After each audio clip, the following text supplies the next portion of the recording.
Oke, selamat datang pada pertemuan perdana untuk mata kuliah statistika dan pengolahan data. Sebelum kita mulai pada materi pertemuan pertama yang membahas mengenai definisi dari statistika dan penyajian data, saya akan menyampaikan beberapa hal mengenai teknis perkuliahan.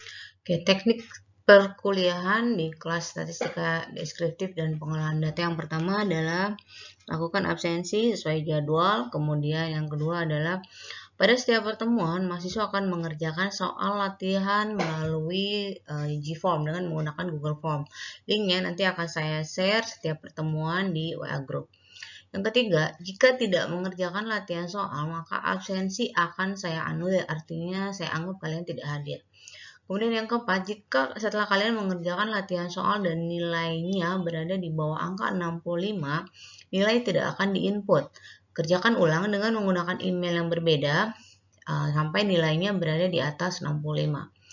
Kemudian yang kelima, nilai-nilai setiap pertemuan akan masuk ke dalam nilai tugas. Jadi kalau misalnya kita ada 14 pertemuan, kemudian 2 kali UTS dan UAS ya, maka total ada sekitar 12 pertemuan, maka nilai tugas yang masuk ada 12. Ya, usahakan kalian kerjakan semua, jangan skip satupun, karena kalau misalnya skip terlewat satu atau dua, maka akan mengurangi total nilai tugas kalian. Yang berikutnya, saya informasikan bahwa soal-soal yang dibuat untuk latihan soal itu semua jawabannya ada di dalam slide atau modul. Slide dan modul ini bisa kalian download di ruang mahasiswa. Ketika kalian mengerjakan dan nilai yang kalian dapatkan di bawah 65, maka saya anggap nilainya rendah. Dan saya asumsikan bahwa kalian sebagai mahasiswa belum maksimal dalam melakukan proses pembelajaran. Kuliah online itu artinya kalian belajar mandiri. Ya, jadi pada setiap pertemuan nanti akan saya share video atau materi, kemudian silakan kalian simak. Dan kalaupun kalian tidak sempat menyimak, tidak masalah selama kalian sudah paham materinya. Oke, kemudian setelah kalian misalnya membaca, kemudian kalian mencoba memahami dan kalian belum paham, silakan diinformasikan kepada saya dan nanti kita akan coba untuk melakukan Zoom meeting. Kita bisa atur waktunya kapan kalian bisa melakukan Zoom meeting. Oke, nanti pada saat saya melakukan share link latihan soal, nah link soal tersebut akan memiliki batas waktu, ya. Nah, batas waktu nanti link dapat dibuka adalah sampai dengan keesokan harinya pukul 21 atau pukul 9 malam. Nah, nanti pada saat kalian mengerjakan soal, nanti kan kalian akan dapatkan di akhir nanti kalian akan bisa langsung melihat skor kalian. Nah, skor yang berada di bawah 65 silahkan mengulang mengerjakan. Tapi kalian hanya bisa mengerjakan dengan menggunakan email yang berbeda. Karena saya setting untuk pengerjaan hanya satu kali. Nah, dengan menggunakan email yang berbeda, kalian bisa untuk masuk lagi di link yang sama. Oke, materi pertama akan kita mulai, yaitu yang pertama adalah perbedaan dari statistik dan statistika. Statistik adalah kumpulan data dalam bentuk angka dan bukan angka yang berkaitan dengan masalah tertentu yang disusun dalam bentuk tabel, daftar diagram, atau yang lainnya. Kemudian, statistika adalah ilmu atau metode aturan untuk mengumpulkan data, mengolah, menyajikan, menganalisa, atau menginterpretasi data, dan kemudian menarik kesimpulan berdasarkan data. Peranan statistik yang pertama adalah penyedia bahan, keterangan, sumber dari berbagai hal yang kemudian diolah dan ditafsirkan. Penyedia alat untuk mengemukakan maupun menemukan kembali keterangan yang tersembunyi di dalam angka. Artinya setiap angka yang kalian perlukan, kalian butuhkan itu biasanya angka-angka tersebut pasti memiliki arti ya. Yang ketiga adalah peralatan analisa dan interpretasi diri dari data kuantitatif ilmu pengetahuan sehingga data tersebut dapat dibaca dan disimpulkan. Makanya perlu diolah dan kemudian disajikan dalam bentuk yang menarik ya, supaya orang juga untuk tertarik membaca. Terdapat dua macam metode statistika. Yang pertama adalah statistika deskriptif dan yang kedua adalah statistika inferensial atau induktif. Oke, pada statistika deskriptif, definisinya adalah ilmu statistika yang mempelajari tentang pengumpulan, pengolahan, dan penyajian data. Oke, seperti yang sedang kita pelajari sekarang ya untuk mata kuliah ini, jadi hanya ada 3 yaitu pengumpulan, pengolahan, dan penyajian. Sementara statistika inferensial atau induktif adalah lanjutan dari statistika deskriptif tadi.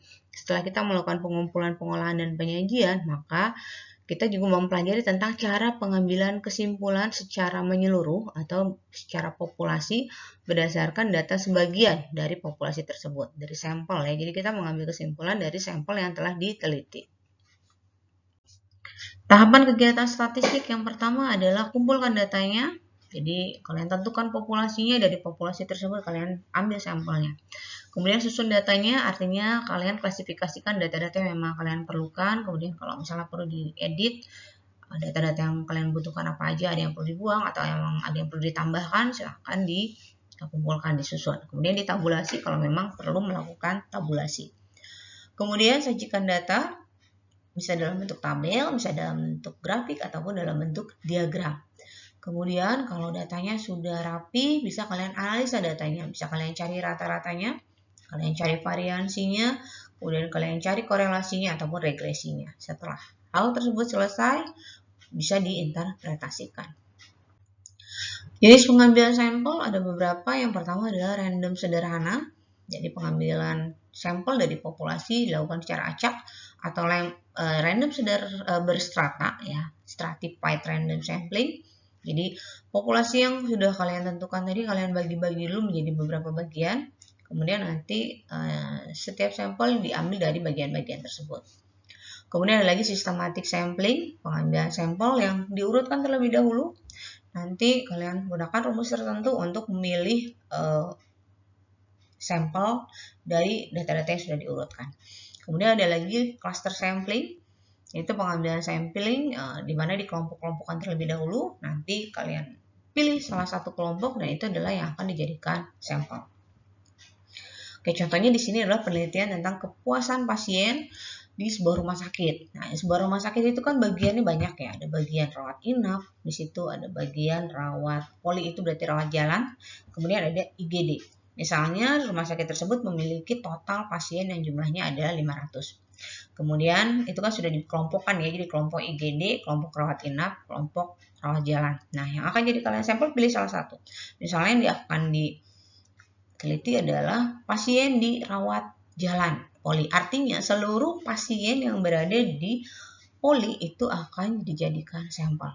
Jadi misalnya dari 500 populasinya, pasien rawat jalan di poli itu ada 100 ya, berarti 100-100-nya akan dijadikan sampel. Pembagian data itu ada beberapa hal menurut sifatnya.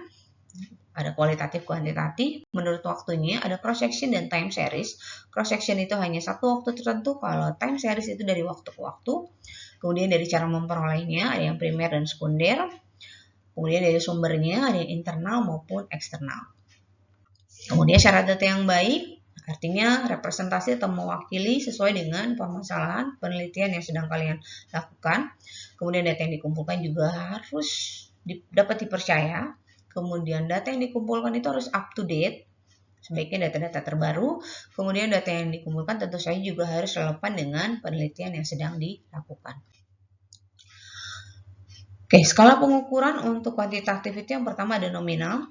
Nominal itu jadi angka-angka yang tertera hanya digunakan sebagai label. Kemudian ada skala ordinal, dia berbentuk label dan juga tingkatan. Kemudian ada lagi interval, label, tingkatan, dan jarak yang sama. Jadi ada jarak, ada interval antara batas bawah dan batas atas. Kemudian ada rasio, label, tingkatan, jarak yang sama, dan ada nilai absolut. Jadi kalau rasio kita bicara misalnya perbandingan. Kemudian yang berikutnya penyajian data. Setelah data yang kalian kumpulkan, kemudian kalian olah, kemudian bagaimana sih menyajikannya? Nah, ada dua cara. Bisa dibuat dalam bentuk tabel maupun dalam bentuk grafik.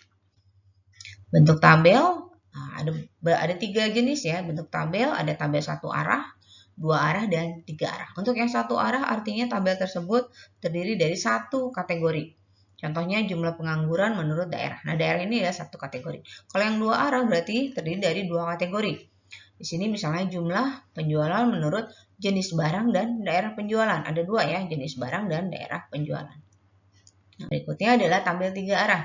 Artinya dalam tabel terdapat 3 kategori. Di sini contohnya jumlah investasi menurut jenis usaha, negara asal, dan lokasi investasi. Ada 3 ya. Jenis usaha yang pertama, negara asal yang kedua, dan lokasi investasi adalah yang kategori ketiga. Kemudian yang berikutnya ada yang namanya grafik garis, line chart. Ada yang bentuknya single, ada yang bentuknya multiple. Nah, gambar di sebelah kanan bentuknya adalah multiple karena lebih dari satu garis. Untuk grafik line chart itu bentuk data yang digunakan biasanya time series. Artinya data dari waktu ke waktu yang fungsinya adalah untuk menunjukkan perkembangan. Kemudian yang berikutnya adalah grafik batang. Ada yang single juga dan ada yang multiple. Oke, yang sebelah kanan kalian lihat ini adalah multiple bar chart karena ada lebih dari satu grafik batang ya. Data yang digunakan bisa data cross section maupun data time series. Ya, jadi fungsinya adalah untuk perbandingan kegiatan usaha maupun untuk menunjukkan sebuah perkembangan. Yang berikutnya adalah grafik lingkaran. Jadi bentuknya juga ada yang single dan ada yang multiple. Nah, yang sebelah kanan kalian ini gambarnya adalah bentuknya single pie chart. Kalau yang multiple pie chart berarti kalian akan melihat banyak lingkaran di situ. Bentuk data yang digunakan adalah data cross section, jadi hanya data di satu waktu saja. Kemudian fungsinya adalah untuk perbandingan kegiatan usaha dalam bentuk persentase. Jika kalian perhatikan gambar di sebelah kanan, maka kalian akan melihat data-data tersebut, angka-angkanya dalam bentuk persentase. Oke, yang terakhir adalah grafik lambang atau piktogram, yaitu definisinya adalah grafik yang berupa gambar dalam bidang koordinat XY yang dinyatakan gambar-gambar dengan suatu ciri-ciri khusus untuk suatu karakteristik. Pada gambar di samping yaitu mengenai populasi dari masyarakat British. Oke, grafik ini menunjukkan populasi masyarakat British yang dimana setiap satu orangnya mewakili jumlah 1 juta masyarakat di British. Oke, di sini kemudian juga ada perbedaan dari warna orang-orang tersebut yang menunjukkan asal dari daerahnya. Misalnya dari yang merah yang pink ya, dari England, yang biru dari Scotland, yang merah dari Wales, kemudian yang kuning dari Northern Ireland.